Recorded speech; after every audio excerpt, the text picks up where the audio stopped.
Bonsoir mes chers amis, comme on le fait d'habitude depuis malheureusement donc ce début de guerre, on va dédier ce cours à la protection de nos soldats et qui se donnent vraiment corps et âme pour défendre la terre d'Israël et le peuple juif partout où il est. Les Nishmat également pour l'élévation de l'âme de tous ceux qui sont tombés, parce que malheureusement on entend tous les jours des braves qui tombent dans le combat et vraiment on voulait consacrer et avoir une pensée pour l'élévation de leur âme, qu'Hachem accueille ces âmes, vraiment des giborim, des héros, bon Hachem, et que Hachem continue de les protéger jusqu'à la fin et l'issue de cette guerre, et qu'il continue de protéger les otages qui sont encore en vie et qu'on ait le mérite de les voir revenir comme ceux qui ont déjà pu revenir sur la terre d'Israël sains et saufs, Be'ezrat Hashem. Voilà, mes chers amis, on est dans une paracha difficile. Oui, c'est une paracha difficile, la paracha de Vaïeshev, puisque même si tous les ans, évidemment, c'est exactement la même, et ça me rappelle une histoire d'une dame qui tous les ans avait un livre un midrash qui s'appelle Teno Ena, donc des midrashim très bien racontés. Je crois qu'il a été traduit en français. Et tous les ans, elle tombait sur cette paracha et une fois l'année suivante, elle est retombée sur le même passage et elle a commencé à crier, mais non, Yosef, n'y va pas. Lorsque ton père t'enverra voir tes frères, n'y va pas. Alors nous, on sait ce qui va se passer, alors n'y va pas. Alors, est-ce que on peut changer le cours de l'histoire? Malheureusement, non. Et c'est pour ça que, encore une fois, on va assister à la vente de Yosef, à la jalousie des frères, à la tentative de meurtre des frères, et c'est quelque chose, malgré tout ce qu'on pourra dire, tout ce qu'on pourra écrire et tout ce qui existe déjà, on a beaucoup de mal à intégrer. Et une des questions, évidemment, qui se pose avec beaucoup d'acuité, c'est si il savait, je parle de Yosef, il savait que ses frères lui en voulaient par la jalousie, par les rêves qu'il avait racontés, les rêves de grandeur. Il racontait comment tout le monde se prosternait devant lui, etc. Donc ça ne pouvait que attiser la haine et la jalousie des frères. Le fait que le père ait également fait une distinction en lui offrant une tunique particulière. Et les Toledot, Yaakov, Yosef, voici la descendance de Yaakov, c'est Yosef. Et les autres, quoi, ils ne comptent pas. Donc, il a marqué une différence tellement que les Chachamim iront jusqu'à dire qu'un papa fait une différence entre les enfants, ça peut entraîner une jalousie, et donc il ne faut pas marquer de différence parmi les enfants, même si des fois, tout parent peut avoir peut-être évidemment une préférence, mais évidemment qu'il la garde pour lui. Ça, c'est le conseil qui est donné par nos Chachamim. Quoi qu'il en soit, donc, comment expliquer que Yosef, sachant le danger auquel il s'exposait, il va quand même chercher à aller et en sachant qu'il mettait sa vie en péril. On avait traité, je pense, sous certains aspects cette question, est-ce qu'il avait le droit, Bichlal, est-ce qu'il avait le droit de se mettre en danger? C'est vrai, Yakibou Avraham, son père lui demande, mais est-ce que si mon père me demande de venir ou de contrevenir justement à une loi de la halakha, on sait très bien que s'il me demande de transgresser le Shabbat, je n'ai pas à l'écouter. Alors, est-ce que en l'envoyant à une mort certaine, en tout cas même s'il n'est pas certain, mais à un danger certain, est-ce qu'il pouvait ne pas euh, se plier à la volonté de son père et refuser cette mission? Donc ça, c'est une vraie question. Euh, je ne pense pas qu'on aura le temps de parler aussi de Hanouka, mais généralement c'est la paracha de Miketz qui est celle de Hanouka, ou alors lorsqu'il y a deux Shabbatot, on a les deux parachiotes, c'est celle de Vayeshev et celle de Miketz. Et là, pour le coup, comme vous le savez, eh ben, c'est ce Shabbat qui sera le Shabbat de Hanouka. Euh, et donc, c'est pour ça que je ne sais pas si on aura le temps de parler aussi de Hanouka, mais sinon, ce sera fait pour le cours prochain, puisque mardi prochain, on sera en plein Hanouka. Voilà un petit peu pour le programme. Et je voulais avant toute chose commencer avec un texte qui est tiré du Midrash. Le Midrash Rabbah, lorsqu'il commence le commentaire de cette paracha, cite un verset de Iov. Donc c'est curieux, si le Midrash va chercher un verset dans le prophète Iov, c'est que forcément il y a un enseignement à tirer. Alors je ne vais pas vous lire tout le Midrash, mais oui, le verset, parce qu'il est extrêmement intéressant. En tout cas, le titre de la paracha, si on ne l'a pas dit, mais c'est Vayeshev. Vayeshev, c'est il s'établit, il s'installa, et en tout cas, il cherche à s'installer. Et là, ce Rashi, archi connu, qui dit que Yaakov pensait avoir trouvé la sérénité, et malheureusement, c'est là où il va connaître, encore une fois, des déboires. Et c'est pour ça que le Midrash fait allusion à cette notion-là, que un juste, peut-être qu'il ne doit pas aspirer à tranquillité d'esprit, parce que cette vie, elle est faite pour surmonter, pour braver des obstacles. Et c'est comme ça, évidemment, que l'on grandit. Quoi qu'il en soit, donc le Midrash Rabbah cite dans le troisième chapitre de Iov ce verset, c'est le verset 28. Lo shalavti velo shakati velo narti vayavo rogez. Alors, dans le contexte, ceux qui veulent plus de, vous irez voir sur le livre de Iov, mais ce sont tous des termes qui sont finalement synonymes. Lo shalavti, c'est shalva. Shalva, c'est la tranquillité. Alors, je ne suis lo shalavti ni tranquille, velo shakati ni calme, velo narti, et je ne me repose pas, vayavo rogez, et c'est l'agitation qui vient. Donc vraiment une absence de tranquillité. Et là, le Midrash nous dit à quoi fait allusion ce verset où je trouve donc quatre expressions. Et la tranquillité, le repos, le calme et l'agitation. Donc à quoi ça fait allusion? Et chaque fois qu'on entend le chiffre 4, donc on va voir qu'il s'agit des épreuves de Yaakov, qui sont l'Oshalavti, je me suis tranquille parce que Esav cherche à me tuer. L'Oshakati, je n'ai pas trouvé le calme parce que Lavan a toujours essayé de me tromper. Vélo Narti, je ne me suis pas reposé, même lorsque j'ai fini par sortir et de Esav et de Lavan, je n'ai pas trouvé le repos à cause de ce qui s'est passé avec Dina. Vayavorogez, et l'agitation vient parce que, évidemment, il va pendant des années perdre de vue son fils bien-aimé, Yosef. Alors, Rabbeinu Ephraim nous donne quelque chose de très beau et il nous dit il y a une allusion à ces quatre malheurs, on va dire ainsi, de Yaakov dans le titre de la paracha. En effet, si je prends les quatre que j'ai dit, Esav, Lavan, Dina et Yosef, et je regarde la deuxième lettre de chacun, eh ben, ça nous donne quatre lettres, Vayeshev. Je vais vous le démontrer. Donc, dans Yosef, la deuxième lettre, c'est le Vav. Dans Dina, la deuxième, c'est le Yud. Dans Aesav, c'est le Shin. Et Lavan, c'est le Bet. Donc si Vav, Yud, Shin et Bet, c'est Vayeshev. Donc il y a une allusion, il fallait le trouver, en tout cas c'est très beau. C'est-à-dire que Vayeshev, quelqu'un qui cherche, Yaakov cherche à s'installer, mais on voit que à l'intérieur de ce mot, je comprends que c'est quoi l'installation d'un juste dans ce monde? C'est justement toutes les difficultés et les obstacles qu'il aura à surmonter, les épreuves en quelque sorte qu'il aura à surmonter.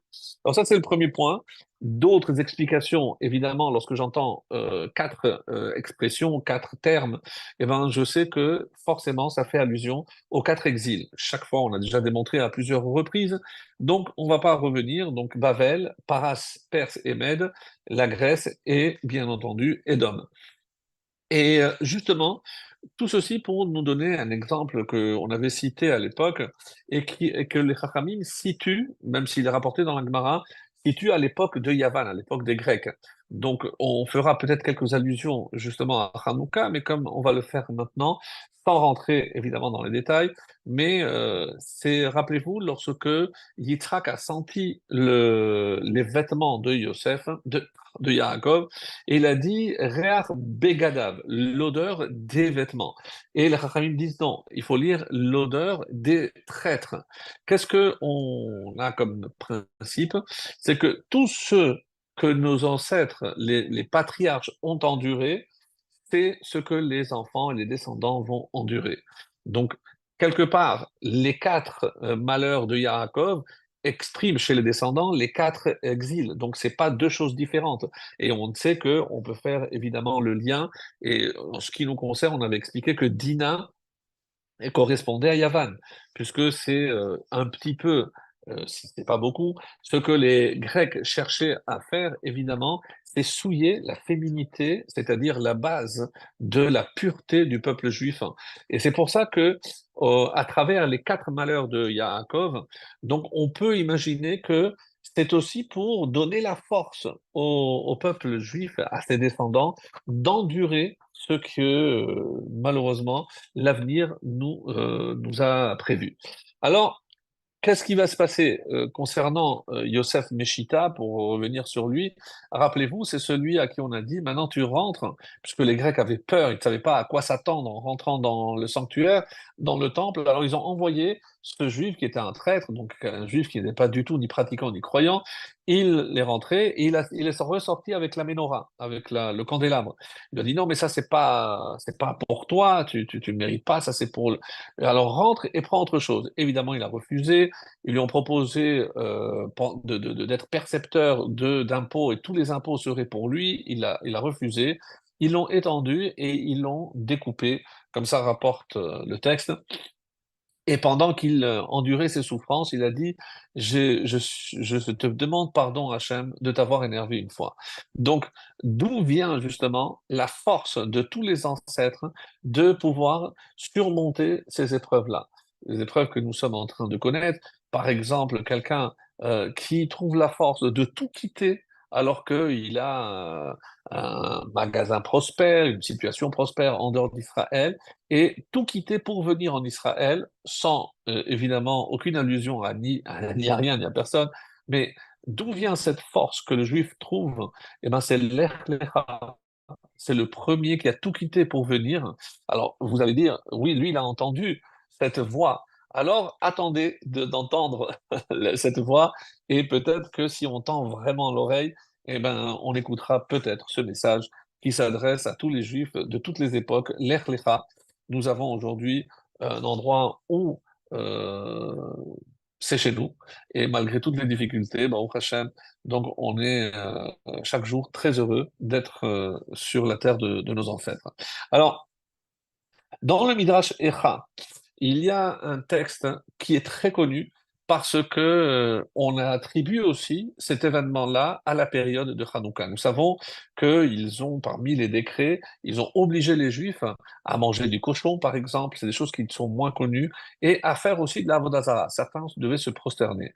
Et c'est comme ça donc qu'une femme, d'après le Midrash Echa, cette femme s'appelait Myriam Bat Nachtom. Mais nous, on la connaît sous le nom de Hana, parce que c'est Hana et c'est cet enfant. Donc cette fameuse Myriam qui se présente devant le seigneur grec et qui oblige chaque enfant à se prosterner, le Midrash est très long, donc chaque enfant cite un verset comme quoi il est interdit à un juif de se prosterner et il est tué devant la mer. Arrivant au dernier, au tout dernier, donc il lui dit, toi tu es le plus petit, tu n'as pas encore rien vu dans le monde. Fais semblant. Alors, je ne sais pas. Accepte au moins pour que tu puisses vivre et connaître un peu le monde. Et il a dit Hachem Yimloch Leolam Vaed. Alors, et la suite, puisque c'est un texte aussi dans les psaumes, Avedu Goyim me Artso. Donc, les nations seront perdues. Et il est tué devant sa mère. Et là, le Midrash dit que les Goyim ont dit, la phrase est terrible, Ma Elohem shel elu ose lahem, sheken mehergim bechol sha'ah.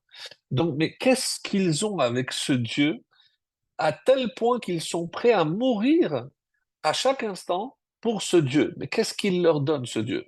C'est une notion, mes chers amis, que les nations du monde ne peuvent pas comprendre.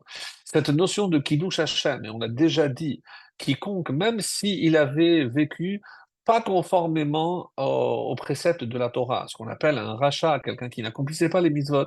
Mais s'il est mort simplement parce qu'il est juif, on dit qu'il est mort al Kiddush Hashem. Et on peut imaginer que c'est presque un cadeau qu'Hachem lui a fait parce que sa neshama monte le plus haut possible parce qu'il est mort al Kiddush Hashem. Donc, je parle évidemment de toutes les victimes, je parle à plus forte raison de tous nos héros, tous ces soldats qui tombent pour nous protéger. Et vraiment, il faut avoir une pensée émue pour parfois très jeunes, des papas qui sont prêts justement et ils vont avec une bravoure exceptionnelle.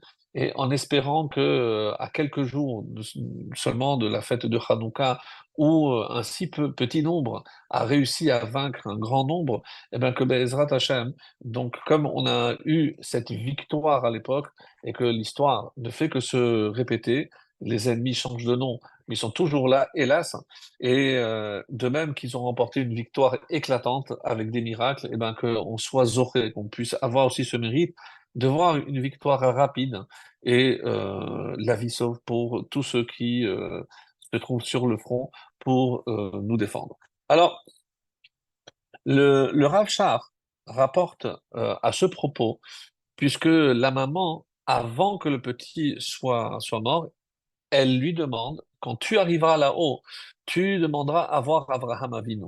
Et il lui a dit, toi, tu as construit un misbéach, un autel pour sacrifier un enfant.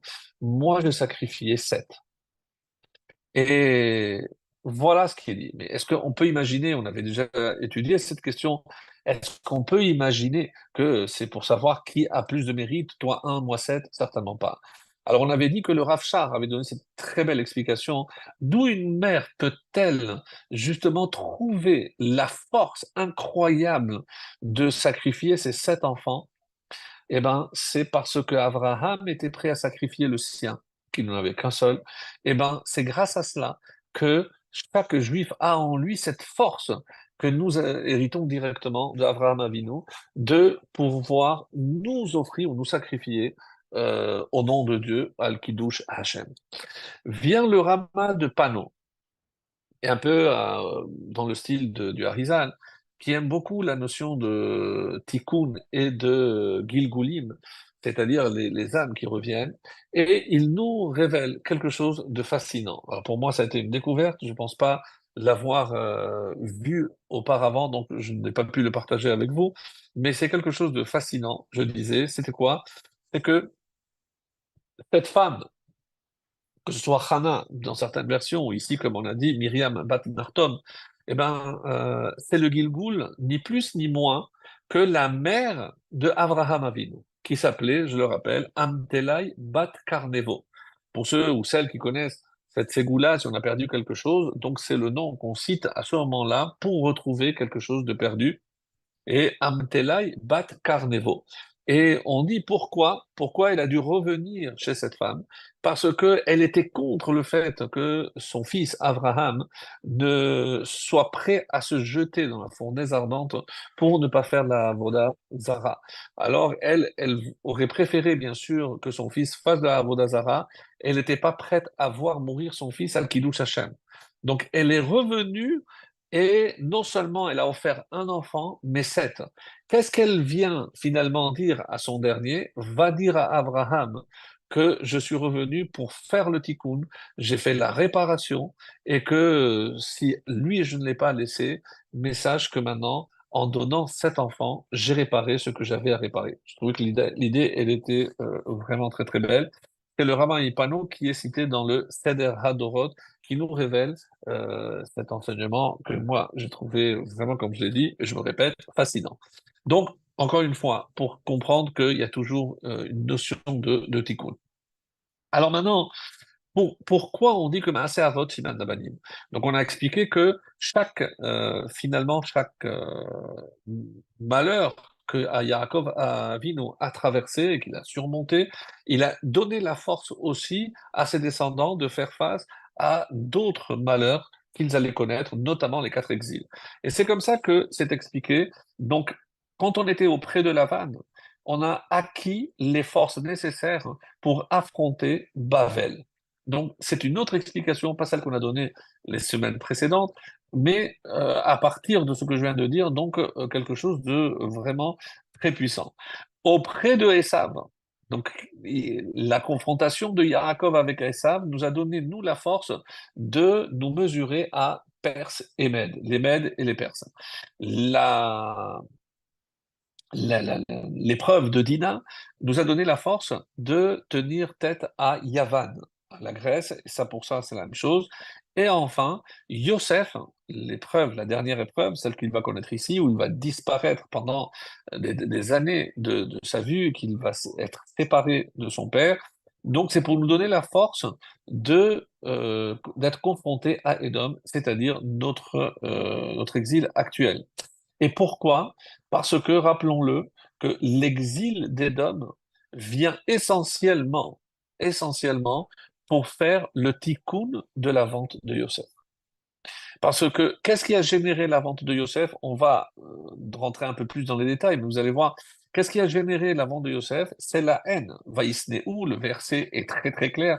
Combien de fois on répète Vaïsnéou Oto, donc ils l'ont détesté. Vaïosifu od Seno Oto, donc ils ont rajouté, ils l'ont encore détesté. Et encore une fois, Vaïosifu od Seno Oto, donc c'est clair dans le texte, il y a cette signe A.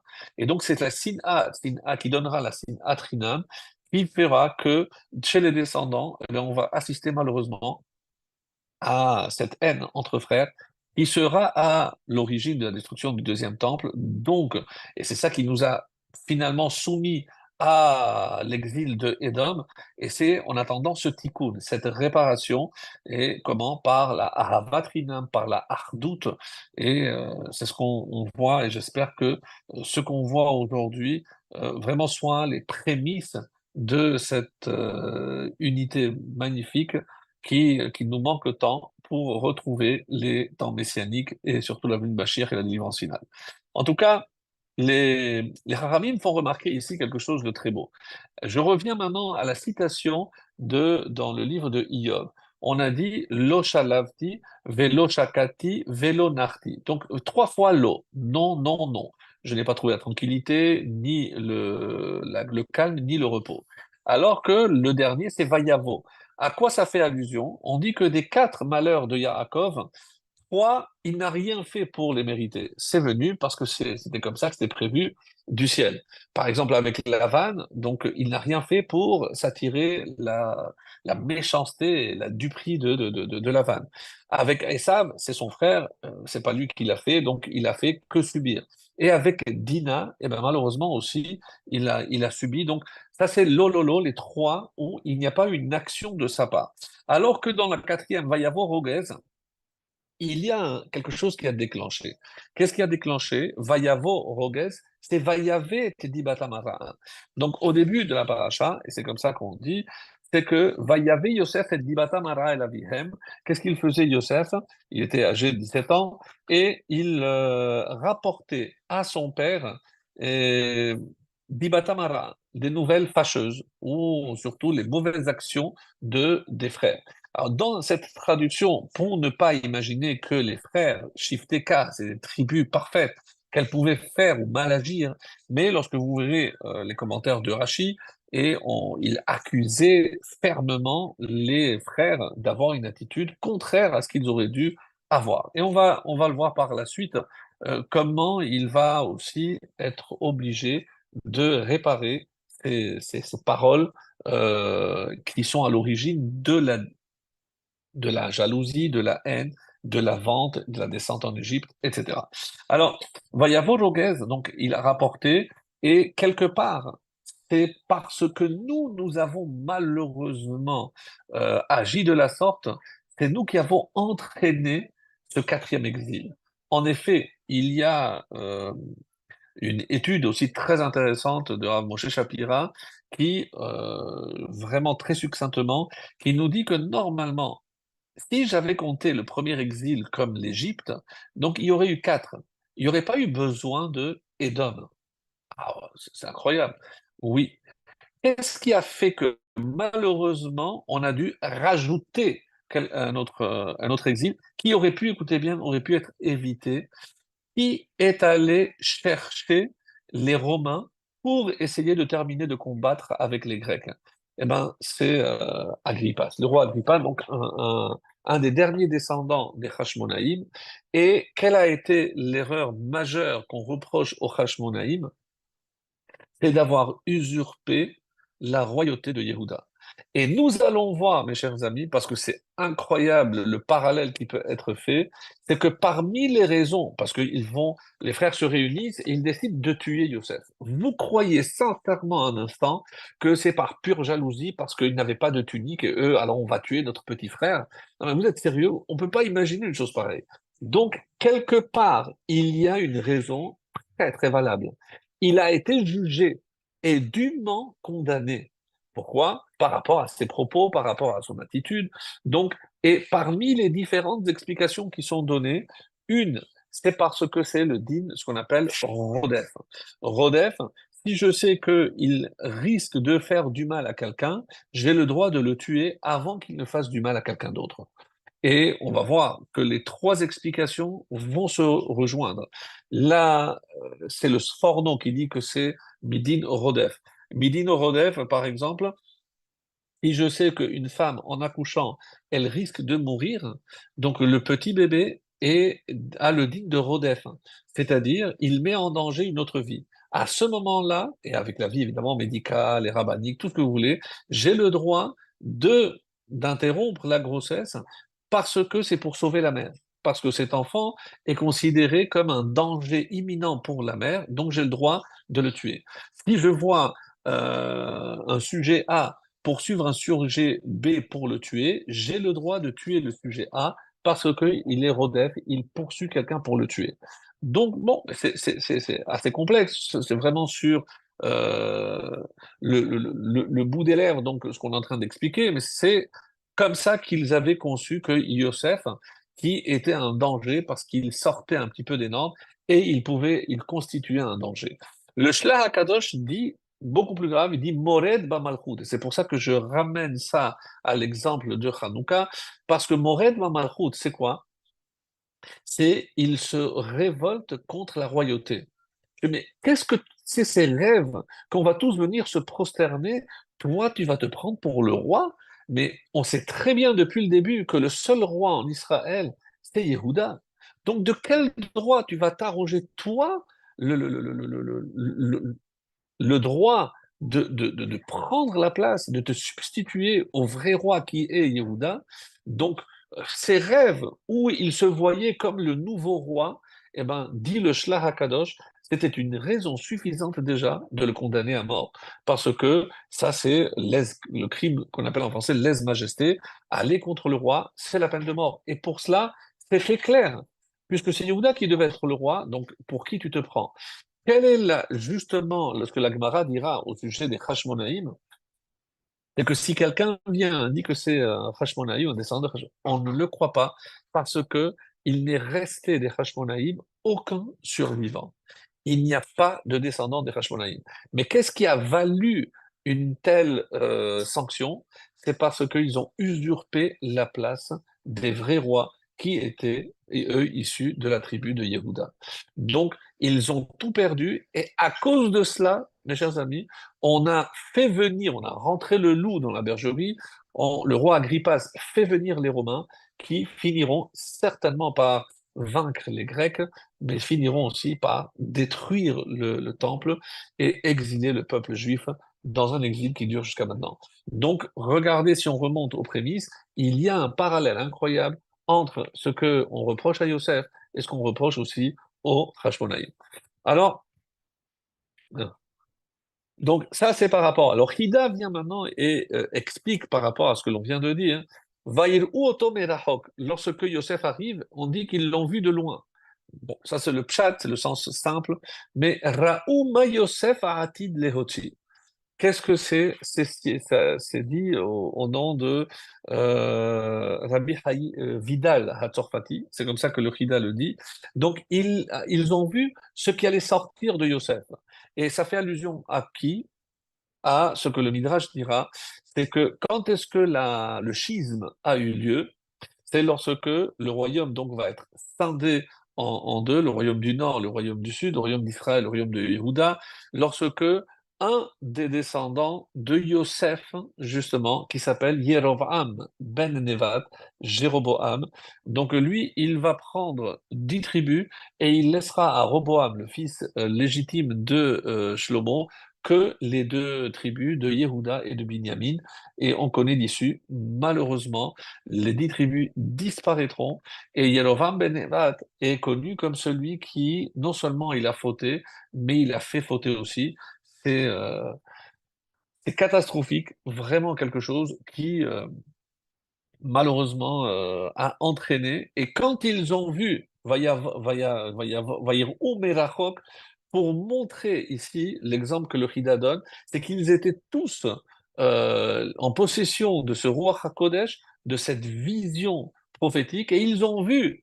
Et ça rentre aussi dans le dit de Rodef. Donc finalement, toutes les raisons que nous avons données se rejoignent. Donc il y a la rébellion contre la royauté, parce qu'il aura un roi, un descendant lui sera roi et qui ira contre le roi légitime, le fils de Shlomo. Il va aussi entraîner beaucoup de morts parce qu'il fera fauter beaucoup de juifs. Donc, si on le tue maintenant, on évite l'apparition de ce Yerovam ben Nevat et on peut sauver beaucoup de monde. Donc, ça rejoint l'explication du Sforno, l'explication du Shlach HaKadosh, et même le Rachaim Akadosh qui dit que c'était un Aed Zomem, c'était un faux témoin. Parce que même lorsqu'il vient accuser les frères de ce qu'il avait vu, on va donner les détails de ce qu'ils ont, il les a vus faire, alors, donc, c'est un faux témoin. Et qu'est-ce qu'on fait au faux témoin? Ce qu'il attendait que on fasse à l'accusé. Donc, il vient dénoncer les frères en prétextant qu'ils mangeaient Ever Minachai, donc un membre de l'animal vivant, qu'ils traitaient les filles des servantes comme des moins que rien, des servants ou des serviteurs, donc c'était terrible. Et le dernier exemple, on va le retrouver puisque je veux faire le parallèle avec la mission que son père va lui enjoindre. Alors, arrivent les frères et ils disent Nashlichehu d'abord. Donc, on va peut-être pas porter la main sur lui, on va le jeter. Et là, on va voir que Réhouven va jouer un rôle déterminant puisque Réhouven va malgré tout faire jouer le rôle d'aîné. Et alors que, rappelez-vous, que quand El Toledot Yaakov Yosef, pourquoi? Parce que Réhouven a été destitué. Il a perdu sa place de premier-né à cause, rappelez-vous, de cet incident où, à la mort de Rachel, voyant que son père a choisi de mettre sa couche chez la servante de Rachel, Bilha, il a dit comment? Il préfère aller avec la servante de Rachel qu'avec ma mère. Léa, donc qu'est-ce qu'il fait? Il prend la couche de son père et il la met chez sa mère Léa. Alors la Torah est très sévère, on l'a lu la semaine dernière, c'est un verset qu'on lit avec 2 théamim différents, puisqu'il est dit qu'il a couché avec Bilha. Évidemment, on ne peut pas imaginer une chose pareille, mais la gravité de son action est considérée comme s'il avait vraiment couché avec Bilha. Et donc il fera teshuva, comme on va le voir. En tout cas, ici, ce qui est intéressant, c'est que les frères qui décident donc de le jeter finalement dans le puits, et il y a marqué venir Ema Yuchalomota. Et après, on verra ce que deviennent ces rêves. D'après l'explication de Rashi, c'est pas les frères qui disent on va voir ce que vont devenir ces rêves. D'après l'explication de Rashi, c'est le roi Hakodesh, c'est une bat-kol. Il y a une voix céleste qui a dit on verra ce qu'il va advenir. Juste après, Vaishma Reuven. Reuven a entendu. Qu'est-ce qu'il a entendu? On dit qu'il a été le seul à écouter cette voix céleste. Et il se base donc sur un passage de la Gemara, Ta'anit 21, très très beau passage, qui dit la chose suivante. Il y a il y avait 2 sages, Rabbi Yochanan, qui est très connu, et le deuxième, moins connu, qui s'appelait Ilfa. Et la vérité, c'est que c'est un passage tellement intéressant qu'il aurait fallu lui dédier, ne serait-ce qu'à cette histoire-là, parce qu'elle remet évidemment en cause l'attitude correcte à avoir. Est-ce que un juif doit se consacrer entièrement à l'étude de la Torah, ou est-ce qu'il doit aussi aller s'occuper de commerce, etc. Donc c'est vraiment une vraie question. Donc Ilfa et Rabbi Yochanan étaient en train d'étudier la Torah et les deux avaient de grandes difficultés financières. Et donc, ils se sont dit l'un à l'autre, levons-nous et allons entreprendre une activité commerciale. Venizil, venir badaïska. On va faire on va faire une activité commerciale afin de gagner de l'argent. Et comme ça, on pourra accomplir sur nous-mêmes, Benafshin, Efes ki lo yeh becha evion, mais parmi toi, il n'y aura pas de pauvres, de démunis. Donc, nous maintenant, on est démunis. Le verset dit qu'il n'y aura pas. Donc, comme ça, on va gagner de l'argent et on pourra accomplir ce verset. Azlo odve tote gudareida, je lis la traduction directement. Donc ils sont partis et au cours de ce voyage, ils sont arrêtés au pied d'un mur branlant. Alors il y a une question après, est-ce qu'on a le droit si on n'a pas le droit de se mettre en danger? Bon, ça c'est une question que posent les commentateurs. Alors qu'ils étaient en train de manger du pain, il y a deux anges qui sont venus et Rabbi Yochanan a entendu un ange dire à l'autre, écoutez bien, Rabbi Yochanan a entendu, faisons tomber ce mur sur eux et tuons-les. Donc un ange qui dit à l'autre. Et pourquoi, lui demande l'autre, c'est parce qu'ils abandonnent la vie du monde à venir pour se consacrer aux préoccupations de la vie passagère. En hébreu, manichim chaye olam haba, ils laissent de côté la vraie vie, la vie du monde futur, veoskim bechayesha, pour s'occuper de la vie de ce monde-ci. Bon, c'est à méditer, encore une fois. C'est pas la halakha, rassurez-vous, mais ça mérite une réflexion. Donc, lorsque Rabbi Yochanan a entendu ça, waouh, mais ils sont en train de dire qu'ils vont nous tuer. Le deuxième répond à Marley, Idar, non. L'autre a répondu, laisse-les tranquilles. Pourquoi? Des Ikabehu, car il y a parmi eux, celui, littéralement, des Kaimale Shata. Il va avoir son heure, littéralement. Et les commentaires disent ici, il va devenir quelqu'un d'important. C'est-à-dire, important dans le domaine de la Torah, il va devenir Rosh Yeshiva.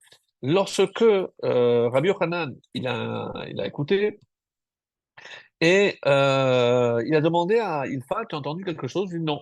Donc là, il a dit, Rabbi Yochanan, il a entendu, alors qu'Ilfa n'a pas entendu. Donc, qu'est-ce qu'il s'est dit Rabbi Yochanan à Ilfa? Est-ce que quelqu'un, tu as entendu quelque chose? Il lui a dit, non, j'ai pas entendu. Mideshameana, puisque c'est moi qui ai entendu et qu'Ilfa n'a rien entendu, de là, je déduis que c'est moi qui suis concerné. Et donc, si moi je suis appelé à être quelqu'un de grand, il a dit à Ilfa, je suis désolé, mais moi, je retourne étudier. Et voilà la fin de l'histoire pour la curiosité. Rabbi Yochanan a donc dit à Ilfa, je te laisse, moi je vais accomplir par moi-même, parce qu'il y a aussi un autre verset qui dit Kilo yirda levion mikelev haaretz, car le pauvre ne disparaîtra pas du sein de la terre. Je dis, moi je préfère faire partie des pauvres, lui a dit Rabbi Yochanan, il est parti. Et donc Rabbi Hanan est retourné et Ilfa, il n'est pas retourné, il est allé se consacrer au commerce. Plus que de temps après, Rabbi Hanan, Malach, il était couronné donc dans la yeshiva. Et lorsque Ilfa est revenu, ils lui ont dit ah, Ativ Mar Vegari, si tu étais resté pour étudier la Torah, Loava Malich Mar, eh ben l'autre maître, Rabbi Hanan, n'aurait pas été couronné. De là, on apprend que Ilfa avait un niveau supérieur en Torah à Rabbi Yochanan et que s'il était resté dans l'étude de la Torah, c'est lui qui aurait été le Rosh Yeshiva. Quoi qu'il en soit, bon, ça c'est les calculs d'Hachem. Nous, on fait de notre mieux. Chacun doit faire de son mieux. Mais en tout cas, qu'est-ce que ça veut dire? C'est si quelqu'un entend, ça veut dire qu'il est concerné. Pour revenir à l'histoire qui nous concerne, donc si Réhouven a entendu cette Bat-Kol dire que on va voir, donc ça va s'accomplir finalement. Ne t'inquiète pas parce que même s'il est vendu, même s'il est jeté, les rêves vont s'accomplir. Et donc Réhouven a dit si c'est moi j'ai entendu ça, c'est peut-être parce que j'ai une part à jouer dans l'accomplissement de ces rêves. C'est-à-dire, je dois moi le sauver. D'ailleurs, c'est pour ça qu'on dit où il était sorti, il était parti, parce qu'au moment de la vente, entre-temps, il est jeté dans le puits, lui, il n'est pas reparti. On dit qu'il est allé chercher une corde pour le sauver. Donc ça, c'est une des versions du Midrash qui cadre bien avec tout ce que l'on vient de dire. En tout cas, Réhouven donc a voulu le sauver Pourquoi? Parce qu'il s'est dit, moi, je suis le Bechor. Et en tant que Bechor, de toutes les façons, même si on dit que Yosef, mais ça va me retomber dessus. Parce que l'aîné a une responsabilité que les autres n'ont pas. Et on va aussi essayer de voir très rapidement par la suite pourquoi Yehuda, c'est le seul qui va malheureusement être sanctionné. Je vous rappelle, il va perdre sa femme et ses deux enfants. Alors que Yehuda, finalement, dans les faits, c'est celui qui, oui, va sauver puisqu'il va dire finalement pourquoi on va verser le sang, on va le vendre. Pendant que Réhouven était parti, c'est Yehuda qui au final va le sauver. Donc il va le sauver, mais c'est lui qui va endurer, on va dire, la sanction la plus sévère. Alors pourquoi? Qu'est-ce qu'on peut reprocher à Réhouven? Et vous allez voir une réponse aussi très très intéressante. Encore une fois, ce sont des réponses c'est pas encore, comme je le dis souvent, pour élargir nos connaissances de la Torah, mais chaque réponse doit nous parler parce que on doit se reconnaître et surtout apprendre dans notre avodat Hashem comment mieux servir Hashem et ne pas faire des erreurs que nos ancêtres ont fait. Alors, c'est comme ça que on va dire, par exemple, que Réhouven, qui a voulu le sauver, sera récompensé. C'est en tout cas le Midrash qui nous dit. Et quelle va être, parmi les récompenses qu'il va connaître, c'est que les premières villes de refuge seront dans le territoire de Réhouven. On sait qu'il va rester Réhouven, Gad, et la moitié de Ménaché vont rester de l'autre côté du Jourdain avant de le traverser. Et donc les premières villes de refuge seront dans le territoire de Réhouven. Ça, c'est aussi considéré comme une récompense. Dans le Yakut Shimeoni, on nous dit que rassure-toi parce que toi qui as tout fait et qui a fait d'ailleurs Teshuvah sur tout ce qu'il va faire, eh ben, sache que un descendant à toi va entraîner le peuple juif à faire Teshuvah. Shuvu banim comme c'est marqué dans le prophète Hoshea, Shuva Israël ad Hashem Elokecha. Donc la fameuse Haftara de la Teshuvah qui est de Hoshea, et on dit que Hoshea c'est un descendant de Réhouven. Le Midrash Rabbah nous dit que Adam Shechata ve'asat Teshuvah, donc quel est le premier homme, Atapatar Tabitchuvah, c'est le premier qui a fait une vraie Teshuvah, c'est toi. Et c'est pour ça que Ben Bincha Poter Bitshuva, un descendant à toi aussi, va initier en quelque sorte la Teshuvah, c'est le prophète Hoshea, Teshuvah Israël. Alors, évidemment que la question, on l'avait déjà traitée, mais oui, mais il y a eu d'autres qui ont fauté, qui ont fait Teshuvah. Adam a fait Teshuvah, il s'est inspiré de Caïn, a fait Teshuvah, donc même Ishmaël, comme Rachid l'a dit la semaine dernière, à la mort de Abraham, donc il a fait, il y a 2 semaines, il a fait Teshuvah, Ishmaël. Donc qu'est-ce que ça veut dire? Alors, bon, on a donné une réponse à l'époque, je vous la rappelle, c'est que contrairement à Caïn, à Adam, où c'est Hachem qui fait des remontrances et c'est cela qui entraîne, Réhouven, personne ne lui a rien dit, c'est de lui-même qu'il a décidé de faire Teshuvah. Ça, c'est une autre réponse aussi très intéressante, que qu'est-ce qu'on peut reprocher à Caïn ou à Hevel? Hevel, pardon, qu'est-ce qu'on peut reprocher à Adam? Adam, Dieu lui a dit ne mange pas et il l'a mangé. Donc il a transgressé un interdit. Pour ce qui est de Caïn, il a tué. Donc l'otaharok, tu ne commettras pas de meurtre. Donc il a transgressé une interdiction, un lave, qu'on dit en hébreu. Alors que Réhouven, qu'est-ce qu'il a fait? Il a mélangé la couche de son père, c'est-à-dire qu'il a manqué de kiboud avaem. Donc, et ça, c'est une action positive. Donc, c'est pour ça que c'est la première faute dans une mitzvah assez, dans une mitzvah, une action positive. Donc, au lieu de respecter son père, il ne l'a pas respecté. Ce n'est pas un interdit, mais il n'a pas accompli une mitzvah positive qui est le kiboud avaem, en tout cas, c'est comme ça que le dit. Et d'ailleurs, il y a une allusion à cela dans les Corbanotes. C'est ce qu'on va lire d'ailleurs pour Hanouka. On va lire lors de l'inauguration du Beth Amikdash, du Mishkan dans le désert. Donc, chaque prince a apporté exactement le même nombre. Et on a dit, mais comment on a consacré 90 versets? C'est extrêmement long pour répéter finalement 12 fois la même chose, parce qu'on a dit que oui, la pensée n'est pas la même. Mais il y a d'autres explications beaucoup plus profondes. Et le Midrash prend, par exemple, le quatrième jour, c'est la tribu de Réhouven. et le Corban de Réhouven, on voit qu'il y a une allusion à chaque chose, c'est pour sauver Yosef. Donc c'est une très belle explication, mais c'est trop long parce qu'il faudrait prendre le texte. En tout cas, savoir qu'il y a d'autres explications. Quoi qu'il en soit, il est dit comment ils l'ont jeté dans le puits, et en sachant qu'il y avait des scorpions.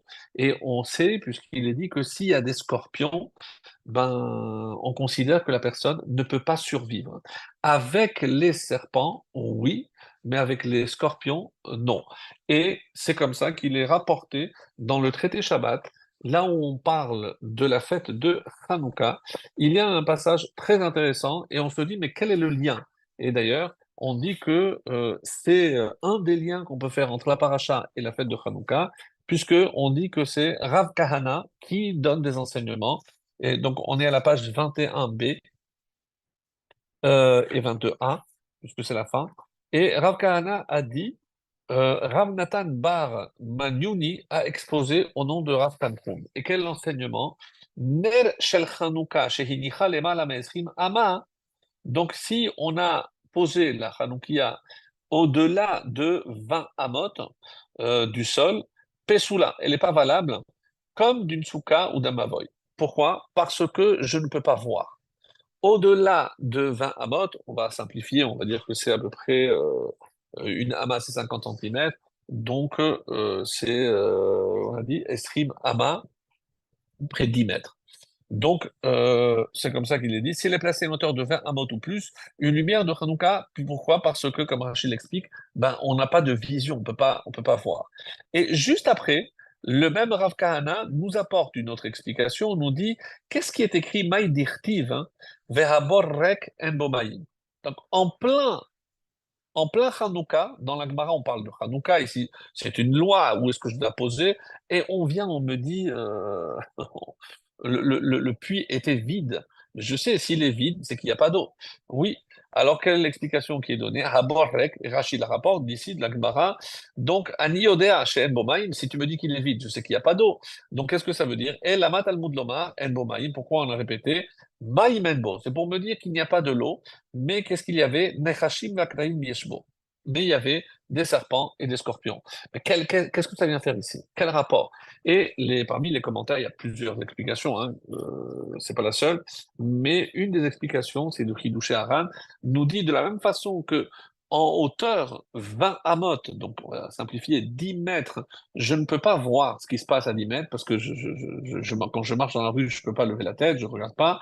De la même façon, c'est pour nous dire que le puits, il avait aussi 20 amot et que je ne vois pas ce qu'il y a en bas.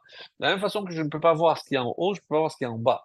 Et donc, quand ils ont voulu le jeter dans le puits, ils n'ont pas vu qu'il y avait des akravim. Ils ont cru qu'il était vide, mais ils ne savaient pas qu'il y avait. Ça, c'est une explication. D'autres explications dans le Midrashim que vous pouvez voir, c'est qu'il y avait deux puits. Un puits où il y avait des pierres, il n'y avait pas d'eau, mais il y avait des pierres. Et l'autre, il y avait des scorpions et des serpents, et ils ont voulu le mettre dans un puits, mais après, à la fin, ils l'ont jeté dans l'autre. C'est comme ça que on explique. En tout cas, ça, c'est les explications par rapport au puits. Et donc, ils n'ont pas su parce qu'ils n'ont pas vu. Au-delà de 20, donc ils n'ont pas vu. L'Oraou, donc même vers le bas. Le Ora Haïm Akadosh nous dit une phrase aussi très intéressante, c'est que le scorpion, il ne sait qu'une seule chose, c'est mordre et mettre du venin dans sa proie. Mais le Haïm dit, Nachash lo yazdik ilmale ratson elyon. Par rapport au serpent, il ne attaquera que si il a reçu l'ordre d'en haut, c'est-à-dire d'Hachem. Donc le serpent n'attaque que sur ordre d'Hachem. Et donc c'est peut-être pour ça qu'ils se sont dit, on va jeter, s'il doit se faire mordre, ça veut dire que ça vient d'en haut. C'est une autre explication. Donc au moment de la vente, donc on a dit qu'il y a Réhouven qui avait l'intention de venir le sauver, et entre-temps, le temps qu'il revienne, évidemment, il a été vendu, donc il va voir qu'il n'est plus là, il va se lamenter, et on dit qu'il va refaire Teshuvah à ce moment-là, et on va essayer de comprendre pourquoi. Parce que cette explication, je la trouve vraiment, vraiment d'une profondeur et dans la simplicité, mais vraiment, je pense que elle est incontournable, tellement elle est intéressante. Alors, Réhouven n'était pas là, donc il est retourné. Donc certains disent que c'est pour s'occuper de son père. N'oublions pas quand même que si on doit citer un exemple de respect du père et de la mère, c'est Réhouven. Et c'est pour ça qu'il s'en veut. Vous allez voir pourquoi. Quand est allé chercher des mandragores, donc c'est un enfant, d'après le Midrashim, certains disent qu'il avait 7 ans, donc c'est un petit enfant. Et il trouve, au lieu de les manger, il pense à sa mère. Quand il a changé la couche, c'est par rapport à l'honneur dû à sa mère qu'il a agi. Il n'avait aucun intérêt dans l'affaire. Donc vraiment, il avait poussé le respect de sa mère très très haut. Et il s'est rendu compte qu'il n'avait pas respecté son père. Et c'est ça le point crucial. Parce que en agissant de la sorte, il se met à la place du père. Mais si mon père a décidé de mettre sa couche là, qui je suis moi pour venir et dire non, tu dois aller avec ma mère? Donc c'est un manque de respect total vis-à-vis de son père. Et malheureusement, qui c'est qui a donné le droit aux frères de se comporter comme ils le font? Eh bien, lui, il a tiré la leçon pour lui-même. Il a dit, mais d'où ils ont appris? Parce que finalement, d'accord, ils en veulent à Yosef. Certes, alors ils peuvent faire plein de choses, mais ils n'ont pas mesuré le mal qu'ils vont faire à leur père, Yosef, à leur père Yaakov, mais ils n'ont pas pensé aux conséquences de leur acte. Et c'est pour ça que, par exemple, le Chizkoun, il dit, est-ce que vous savez, au moment où Réhouven a changé la couche, le père l'a su. Qui est allé raconter à Yaakov que Réhouven avait changé de place à sa couche? Je vous laisse deviner. Yosef. Donc imaginez maintenant, qui a le plus intérêt à ce que Yosef meure? C'est pas Réhouven, parce que si il meurt, qui reprend sa place de premier-né? Eh ben c'est lui, c'est Réhouven. Donc tout le monde va dire, ben, c'est sûr que Réhouven, et il veut la mort de Yosef, parce que comme ça, au moins, il récupère son statut de premier-né. Et surtout qu'il va se venger, parce que qui c'est qui est allé raconter à notre père ce qu'il avait fait avec la couche et à la mort de Rachel? Eh ben c'est Yosef qui est allé le raconter. Alors, vous imaginez que s'il y en a un qui en voulait à Yosef, c'est vraiment Réhouven.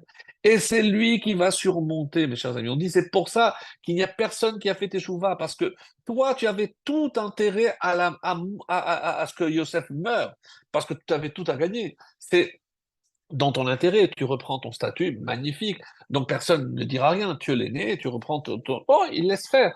C'est les frères qui l'ont condamné. Il n'a qu'à pas se mêler. Et non, il va. Pourquoi?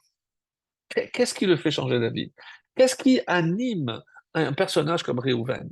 Eh bien, sachez, mes chers amis, c'est uniquement, et on va le voir d'ailleurs clairement dans le texte, parce que ici, dit Ramban, hein, donc il va parler. Il a dit, mais qu'est-ce que vous allez faire, etc.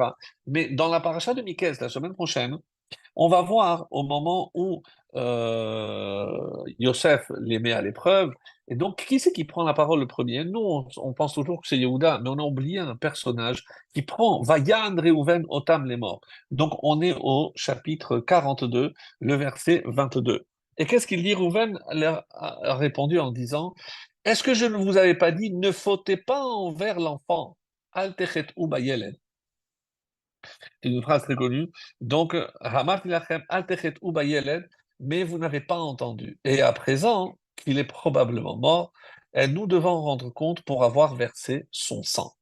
Donc, qu'est-ce qu'il dit ici? Je vous avais dit, mais Rabban dit, mais à quel moment c'est marqué ça? Et il n'a jamais dit, ne versez pas son sang. Vous allez vous regretter. Il n'est pas dit. Rabban donne une réponse magnifique. Il dit, la Torah n'a écrit que ce que les frères ont entendu. C'est-à-dire, on va pas le tuer, on va le jeter dans le puits. Ça écrit parce que ça, ils l'ont entendu. Mais ne pas verser le sang, comme ils n'ont pas entendu, Ramban dit, ça n'a pas été écrit parce qu'ils n'ont pas écouté. Mais alors quand il dit ici, mais je vous avais dit, Atechet Ubayeled, mais où c'est? Il l'avait dit avant, vous n'avez pas entendu, maintenant on paye pour ça. Mais c'est Rachi, dans ces mots, dans 3 mots, il nous donne, il nous fait des frissons. Qu'est-ce qu'il nous dit, Rachi? Regardez, Vegam Damo. Vegam damo. Gam, c'est un ribouille. Donc, et aussi, mais aussi le sang de qui? Si c'est le sang d'Amo, le sang de Yosef, qui a coulé parce qu'il est certainement mort. Vegam dam hazaken. Et aussi le sang de notre vieux. c'est-à-dire du père de Yaakov. Maintenant, vous êtes responsable de la peine que vous allez causer à notre père. Et pour ça, on doit rendre des comptes. Donc, Réhouven ici, c'est incroyable. Donc, il se dit pourquoi il prend sur lui. On dit Sako Vetanito, il a repris, il a refait Teshuvah. Pourquoi? Parce qu'il s'est dit, mais comment mes frères n'ont pas pensé au mal qu'ils allaient faire au père, à notre père? Et il a eu tout seul le flash, il a eu la réponse.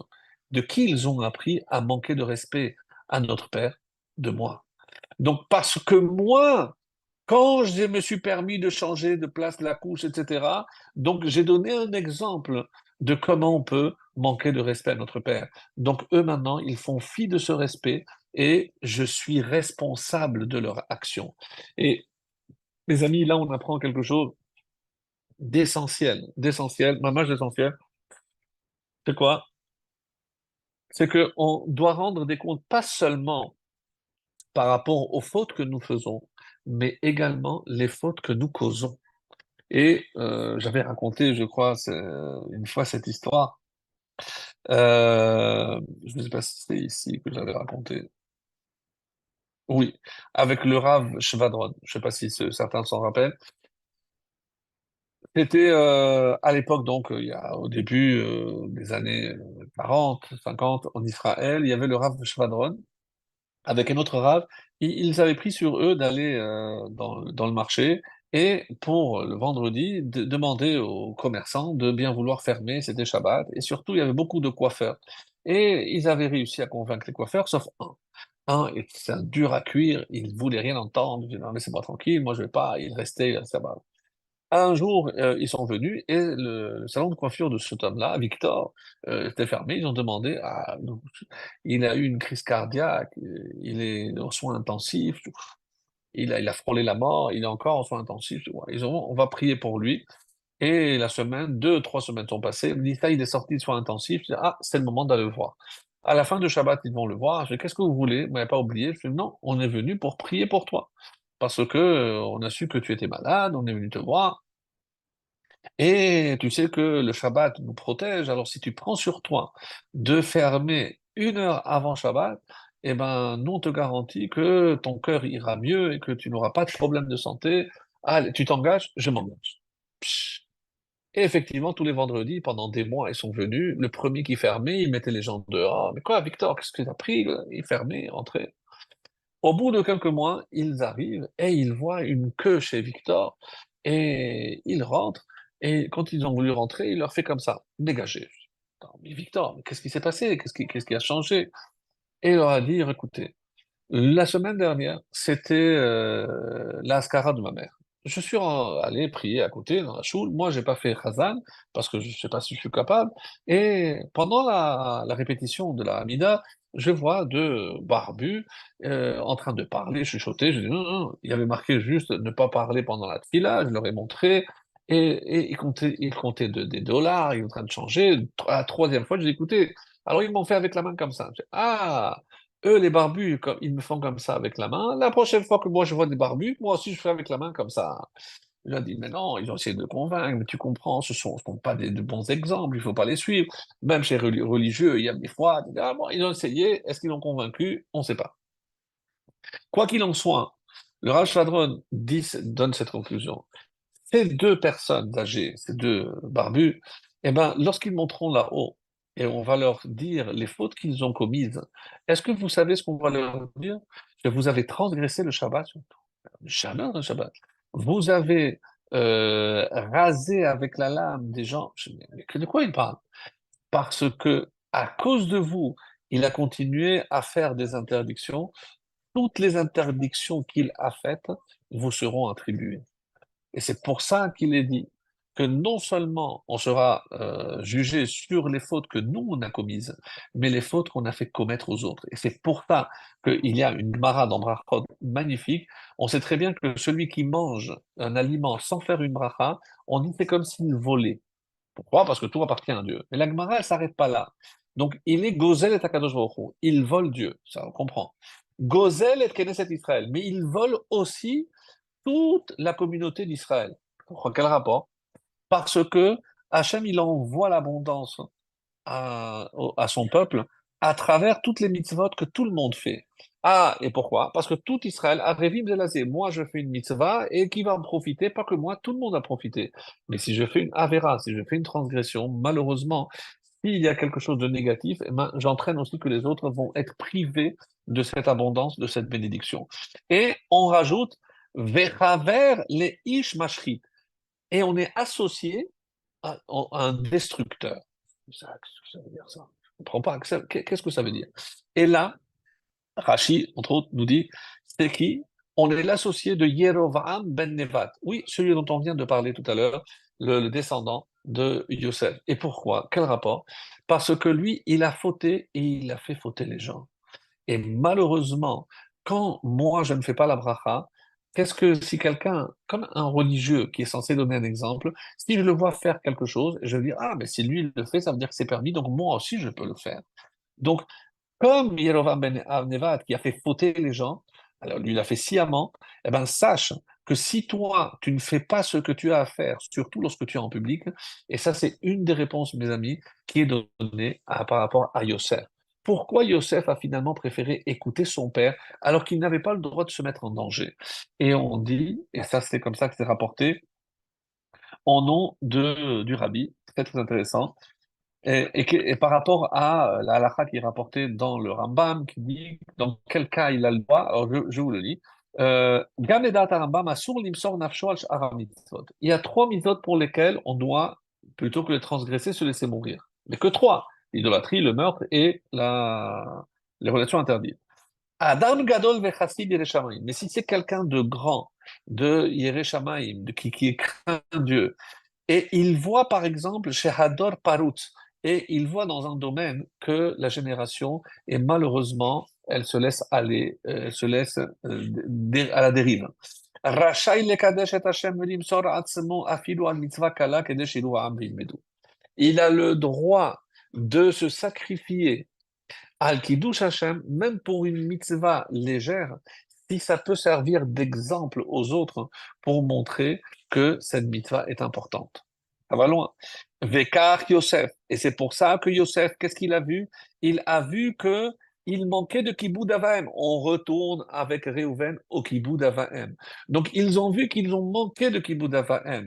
Alors, comment il peut leur montrer? Eh ben, en sachant que même s'ils risquent de mourir, pour qu'ils comprennent l'importance de Kiboud Avaim, du respect qu'on doit au père et à la mère, eh ben, il était prêt à mourir pour montrer l'exemple. Ahurissant, incroyable. Et c'est comme ça que le rabbi continue. Et Moshe, Shimon, Levi, Harbu et kol anshe Shechem, bli לשאול דעת Yaakov. Et quand ils ont décidé, Shimon et Lévi, qu'est-ce qu'on peut leur reprocher? C'est que même si la réaction était justifiée, on a expliqué par le passé qu'elle était justifiée, oui, mais il fallait demander d'abord à Yaakov. Donc ils ont fait fi de la vie de Yaakov. Vechem, sinat achiv elav, echav, la haine des frères. Sheba besibat avat Yaakov. Mais si Yaakov a montré une préférence, c'est qu'il a des raisons de le faire. Après, comment on va le voir, parce qu'il pensait que c'était le Mashiach, etc. Mais aller et détester ce frère, qu'est-ce que ça veut dire? Qu'est-ce qui se cache derrière? C'est un manque de respect vis-à-vis du père. Donc, sans aller chercher très loin. Donc, tous ces exemples, et c'est pour ça que Yosef était prêt à mourir pour donner l'exemple à ses frères. Incroyable. ולכן לא אכפת לי שלא יתקיים הציווי, כי המסירות נפש, parce que Dieu lui a dit, qu'est-ce qu'il a dit dans son père? Va voir tes frères et tu me ramèneras. Mais s'il savait qu'il était en péril de mort, il savait qu'il n'allait pas revenir, qu'il ne pourrait pas accomplir sa tâche à 100%, c'était pas grave. Si c'est juste pour enseigner à ses frères l'importance de Kibbutz Avahem, et même s'il devait se sacrifier pour ça, eh bien qu'à cela ne tienne, il était prêt à mourir pour ça. Et c'est la réponse à notre question, comment il a accepté de faire ce qu'il a fait. Et c'est pour ça, encore une fois, mes amis, que le Rambam dira "Ahat shelichem alehem Elokei avotenu vegavru bnei Hashmonaï." L'autre exemple, et c'est par rapport au Hashmonaïm, donc on voit aussi que le Rabbi aussi fait ce lien-là. Yesh levaim hashomrim benusa hanerot halalu al yedei kohanecha hakedoshim. Par qui? Par tes kohanim, les saints. Et Rambam dit Hatchelichem alehem Elokei avotenu. Hachem a eu pitié d'eux, et c'est comme ça qu'ils ont remporté la victoire, hein, et ils ont tué tous leurs ennemis. Et qu'est-ce que on apprend d'ici? Grâce à quoi il y a eu cette victoire? Aliédé Kohanecha. Pourquoi on ne dit pas Hashmonaï? Pourquoi Kohanecha? Bene Hashmonaï Kohanim Agdolim, El Abeze Mudgash, Aheter Limselut Nefesh. Parce que quand ils savaient qu'ils étaient, d'après nos textes, 13 contre une armée, mais c'est pas aller à une mort certaine, oui, mais vous, vous avez été prêt à donner votre vie pour montrer au reste du peuple où étaient les autres, en train de s'assimiler, ceux qui n'étaient pas déjà assimilés. Donc nous, on est prêts à mourir pour l'honneur de Dieu. Et c'est le meilleur exemple qu'ils ont donné. Et c'est pour ça que Dieu intervient et les sauve. Ça, c'est ce qui est écrit ici, mes amis. Et c'est ça l'important qu'il faut évidemment retenir. Alors, par exemple, on sait, donc j'ai donné l'exemple de Rav Shvadron, et je voudrais peut-être conclure avec un autre passage, une autre explication, qui est la suivante. Alors, euh, par rapport, donc on a dit que il y a Yehuda. Dieu lui a dit, tu sais Yehuda, pourquoi toi tu t'en fous? Parce que toi tu n'as pas d'enfant. Oui, Yehuda n'était pas encore marié, n'avait pas eu encore d'enfant. Et Réhouven, lui, a compris la gravité de son action comme un mauvais exemple pour les autres. D'ailleurs, à ce propos, il y a ouais, un exemple que je voulais partager avec vous.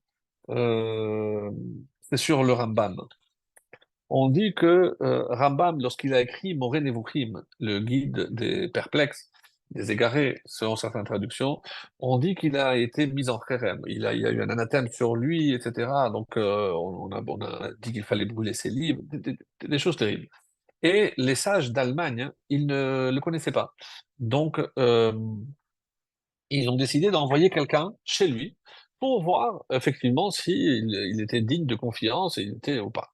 Et voilà, il arrive et il est invité et il sert une soupe et il voit une main dans la soupe. Il est très choqué, évidemment, il ne mange pas. Et après, il y avait un serviteur qui s'appelait Patros et il lui dit, va nous chercher du vin. Patros, un goy, comment il va servir du vin? Et il apporte le vin, évidemment, il ne boit pas, et il lui dit, n'oublie pas demain de tuer le veau qui est dehors pour demain. Comme ça, on pourra le manger. Il n'a pas dit de faire la shrita, mais c'est un goy. Alors là, évidemment, la coupe est pleine. Il dit, écoute, je suis désolé, je ne comprends pas. Je dis, oui, je sais qui vous êtes et je sais qui vous envoie. Et maintenant, je vais vous expliquer. Qu'est-ce qui s'est passé? Ce que vous avez cru, que vous avez pris pour une main, moi, je ne mange pas de viande. Et donc, ce que vous avez vu, c'est un légume qui a une forme avec des feuilles et vous avez cru que c'était une main. Vous vous rendez compte le jugement que vous avez porté. Patros, il est juif à 100%. Et vous ne connaissez pas la Gemara. Parce que dans la Gemara, dans Moed Katan, Dieu dit la page, il y a un sage qui s'appelle Rabbi Yossi ben Patros. Donc Patros est un prénom juif. Et cet homme est juif à 100%. Et vous êtes étonné parce que je dis de tuer. Mais vous savez pourquoi? Parce que vous ne connaissez pas la halakha qui est ben Pekua. Si on égorge une vache et qu'elle était enceinte et que le petit né est encore en vie, comme la mère a été déjà euh, sacrifié par la shechita, pour manger le veau, je n'ai pas besoin de faire la shrita, je peux le tuer d'une autre manière. Donc, et ça d'ailleurs, c'est une accusation que Yosef a portée sur ses frères. On dit qu'il mangeait Ever Minachai, il mangeait le membre d'un animal vivant. Il dit, mais pourquoi? Parce que eux, ils se considéraient déjà comme le peuple juif. Et Yosef, rappelez-vous ce qu'on a vu la semaine dernière, et Yosef, pour lui, c'était un ban noir. Donc, on est encore soumis aux lois de Noachide. Et c'est ça l'erreur. Parce que si on analyse vraiment dans la finesse, donc dans le jugement qui est porté et sur les frères et sur Yosef, on est en train de discuter sur des finesses de halakha. Donc, et c'est ça qui a entraîné cette mésentente. Mais la marloque et la controverse est très grande. Est-ce qu'on fait partie du peuple juif ou est-ce qu'on est encore des ben noirs? Pour Yosef, il aurait dû se plier aux autres parce que la majorité a décidé que si on est le peuple juif, alors on peut manger, comme Rambam l'a montré, et c'est ce qu'il a dit donc cet émissaire qui s'appelait Rabbi Meir. Il dit, vous pouvez aller raconter. Il dit, je sais exactement ce que je fais, je sais exactement ce que j'ai écrit, et vous pouvez aller rentrer, dire à vos mandataires que vous avez en face quelqu'un qui connaît exactement et qui sait pourquoi. Mais faites attention, parce que mal jugé ou mal interprété peut donner la place à, malheureusement, comme on va le voir, la haine, jusqu'à l'anathème, puisque le mettre en anathème, c'est quelque chose d'incroyable, d'incroyable. Alors ça, c'est ce qui était dit ici. Donc, c'est d'ailleurs, euh, comme l'explique le Rav Sonnenfeld, il donne une explication très belle. C'est à Kippour, on dit Kiata mochel vesolea. Donc, on utilise deux termes pour pardonner et pardonner, acquitter. C'est quoi? Kiata salchan Israël, c'est l'allusion à Chet Haegel. C'est la faute du Vaudor. Ou mochalan le shifte yeshurun, c'est la vente de Yosef. C'est-à-dire que chaque Kippour, on rappelle. C'est pour ça, qu'est-ce qui était offert à Kippour? Un taureau par, c'est pour le veau d'or, et Seir, un bélier. Pourquoi? Par rapport justement à celui qui a été égorgé pour tremper la tunique, c'est-à-dire une allusion à la vente de Yosef. Et chaque Kippour, on vient pour expier ces deux fautes qui sont considérées. Alors, c'est pour ça que je disais que dans cet épisode, tout le monde souffre. Yitzhak pleure de voir que son fils ne sait pas encore, alors que lui, il savait, parce qu'il a vu que Yosef était en vie, mais il voyait son fils souffrir et il ne pouvait pas le dire, parce que si Hachem ne voulait pas, alors il ne voulait pas se mêler. Yaakov, donc, il va souffrir énormément par rapport, il va perdre le roi HaKodesh, et toutes les tribus vont être exilées, vont se retrouver en Égypte à cause de ça. Mais c'est vrai qu'aucun ne va subir le sort de Yehuda, qui, lui, est malheureusement, comme on va le voir, il va perdre et sa femme et ses deux enfants, Er et Onan. Alors même si je sais que Er et Onan étaient passibles parce qu'il était déjà aussi coupable, ils étaient aussi coupables, mais le fait que la souffrance du père, c'est parce que lui aussi, on avait quelque chose à reprocher. Alors, donc, quand on dit, et c'est rapporté dans Bereshit Rabbah, qu'est-ce qu'on reproche à Yehuda? Très dur. Kol hamatril bemitzvah ve'eno gomra, celui qui commence une mitzvah et qui ne la termine pas, eh ben, il enterre sa femme et ses enfants. Dans Nedarim, on a dit celui qui n'accomplit pas son vœu, il peut perdre sa femme ou ses enfants. Ici, ça va plus loin. Alors vous allez me dire, oui, mais Réhouven aussi, il a commencé à sauver, il n'a pas fini. Oui, mais c'est différent. Réhouven, il est venu, mais il n'était plus là. Donc, il ne pouvait rien faire. Il a fait tout le nécessaire, il ne pouvait pas. Mais Yehuda, au moment où il essaye de convaincre ses frères, et quelle est la problématique, mes amis? On n'a pas beaucoup de temps, mais c'est tellement, tellement intéressant. Quelle est la vraie problématique? De deux choses l'une. Et toi qui dois être un roi, tu ne peux pas avoir une position de mi-tente, mi-figue, mi-teinte. C'est pas possible. C'est-à-dire, on l'a jugé et on l'a trouvé parce que c'est crime de lèse-majesté, peu importe. Mais on a trouvé qu'il était passible de la peine de mort. Alors il faut le tuer. Donc maintenant, il dit non. Yosef, il dit je suis innocent. Alors de deux choses l'une. S'il est innocent, alors il est libre, il rentre chez lui. Qu'est-ce qu'il dit, Yehuda? Non, on va pas le tuer, mais on va le vendre. Qu'est-ce que ça veut dire? Tu ne vas pas jusqu'au bout de ton raisonnement. Si tu es convaincu qu'il est fautif et il est coupable, alors toi, tu dois donner l'exemple.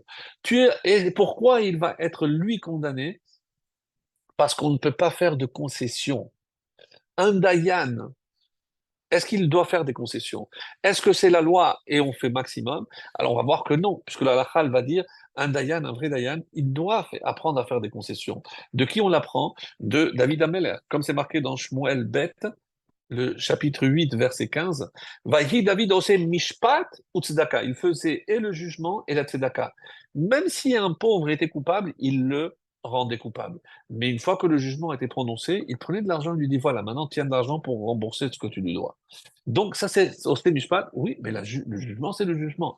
Donc qu'est-ce qui se passe avec Yehuda? Yehuda a fait des concessions. Et on ne peut pas faire. Si on doit juger, on doit juger. Et on doit assumer sa responsabilité. Comment? Et c'est pour ça que Yehuda, il va finir par comprendre son erreur, hein, et il va aussi faire teshuva. Donc Yehuda est celui qui tombe. Yosef ne tombe pas. Yehuda est tombé. On va voir aussi avec Tamar dans la paracha. Mais qu'est-ce que ça veut dire? Qu'il retrouve les forces de se relever. Et où est-ce qu'on va le voir?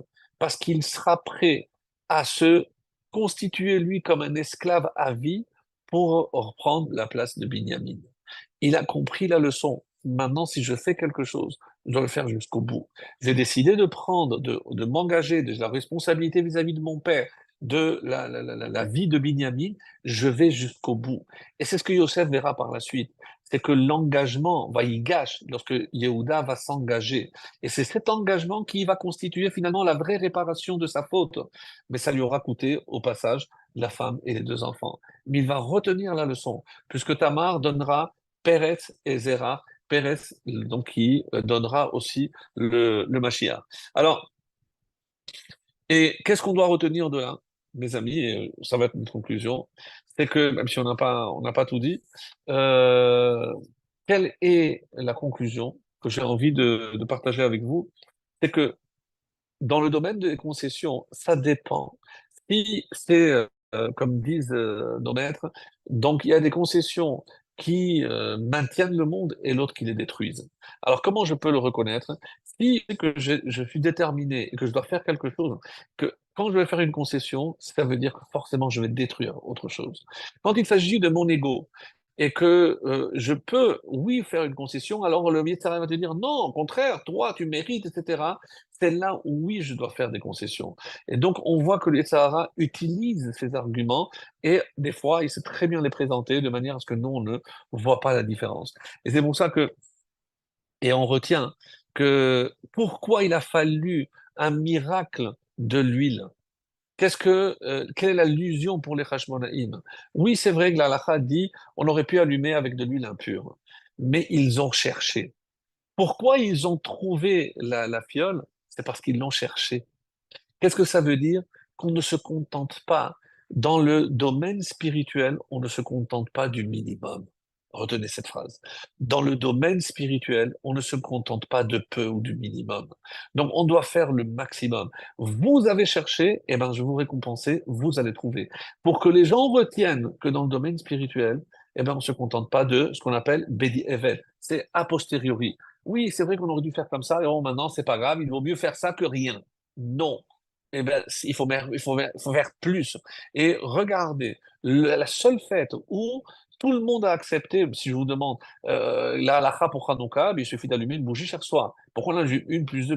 Ça, c'est pour embellir, c'est la méhadrine. On prend un beau chandelier, on prend. Mais pourquoi? Parce qu'on a compris que dans le domaine spirituel, et c'est partout, je dois faire le maximum.